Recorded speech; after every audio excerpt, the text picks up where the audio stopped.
नमस्कार, मी डॉक्टर विपिन वाले, पशुसंवर्धन विभाग, कृषी विज्ञान केंद्र, सांगली. गोची नियंत्रण याविषयी आपण माहिती घेणार आहोत. गोची नियंत्रण गायी, म्हशी, शेळ्या यामध्ये करणं आवश्यक आहे. गोचडांचं प्रमाण वाढलं तर त्यांच्यातील रक्तक्षय आणि दूध कमी होणे या गोष्टी आपणाला दिसून येतात.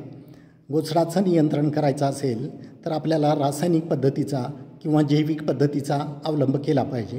रासायनिक पद्धतीचा अवलंब करत असू तर आपण पशुवैद्यकीय डॉक्टरांचा सल्ला घेणं आवश्यक आहे. त्यासाठी आपल्याला बाजारात उपलब्ध असलेली ऑर्गॅनोफॉस्फेट किंवा पॅरेथायरॉईड ही औषधं आपण जनावराच्या अंगावरती किंवा जनावराच्या गोठ्यामध्ये एकाच वेळी मारून गोचडाचं नियंत्रण करू शकतो आहे.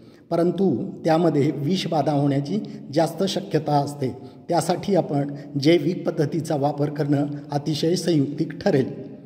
जैविक पद्धतीमध्ये आपण सीताफळाचा पाला, कडुलिंबाचा तेल, करंज तेल या गोष्टीचा वापर करू शकतो आहे. उदाहरण घ्यायचं झालं, कडुलिंबाचं तेल 40 मिली, करंज तेल 40 मिली, 40 ग्राम साबणाचा चुरा हे 1 लिटर पाण्यामध्ये मिक्स करून आपण हे द्रावण जनावराच्या शरीरावरती आणि गोठ्यामध्ये फवारू शकतो. आणि परत हेच द्रावण आपण 8 दिवसाच्या अंतरानं जनावराच्या गोठ्यात आणि जनावराच्या अंगावरती फवारणं आवश्यक आहे. जैविक पद्धतीमध्ये आपण मेटारायझम ॲनासोफाली या बुरशी नाशकाचाही वापर करू शकतो आहे. त्यामध्ये मेटारायझम ॲनासोफाली 5 ग्रॅम प्रति लिटर पाण्यामध्ये मिक्स करून जनावराच्या अंगावरती व जनावराच्या गोठ्यामध्ये 10 दिवसाच्या अंतरानं 2 स्प्रे जर आपण दिले तर चांगल्या प्रमाणात आपल्याला गोचिडांचं नियंत्रण दिसून येईल. त्याचबरोबर इतर गोष्टीमध्ये आपण जनावराची स्वच्छता ठेवणे, गोठ्याची स्वच्छता ठेवणे, गोठ्यामध्ये चुन्या